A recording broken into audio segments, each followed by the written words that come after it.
Muraho neza, ngiye kubereka ukuntu natetse uno mureti. Hano mfite amagi 3 niyo ngiye gukoresha, noneho ndaza no gukoresha igitunguru, ndakoresha igice cy'igitunguru, urabona ko ari gitoya cyane. Reka noneho mfate ya magi 3 nyamenere muri aka gasorori, nindangiza nongeremo umunyu, hanyuma mpite nyakoroga.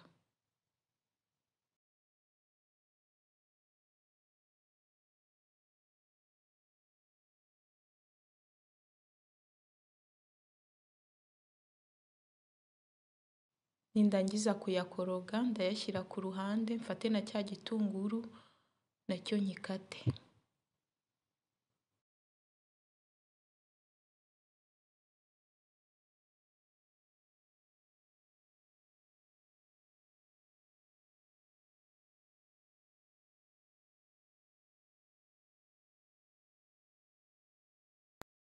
Icyo ngiye gukurikizaho, ndafata ipanu nyishyire ku ziko, nongeremo butter.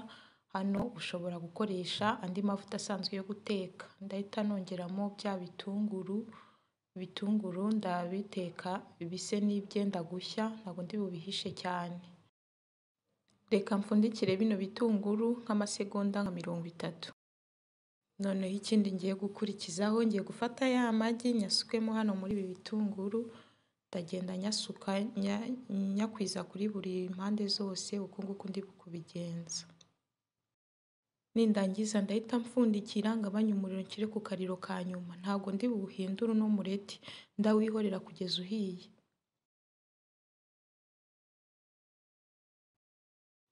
Umureti wacu wahiye, igisigaye ni ukuwarura.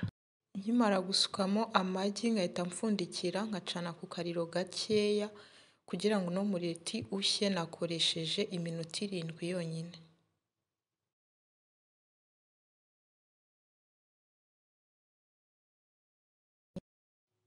Niba ufite imikati ushobora gukoresha uno mureti ku mikati. Ngiye gusigaho ino butternut, hanyuma ndakoresha n'inyanya, ndakoresha na leti. Hano nakoresheje ino butternut, ushobora gukoresha mayoneze, ushobora gukoresha na ketchup, byaterwa n'ibyo ukunda cyangwa se ibyo ushaka gukoresha.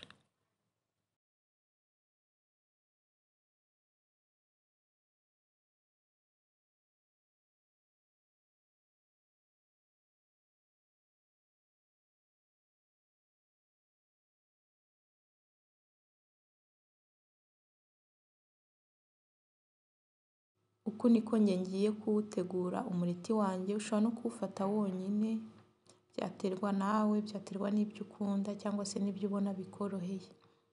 Ndizera ko mwakurikiye uko nawuteguye kandi nizera ko mwabikunze. Tuzasubira ubutaha. Bye bye. Mwibuke gukora subscribe na share ndetse na like.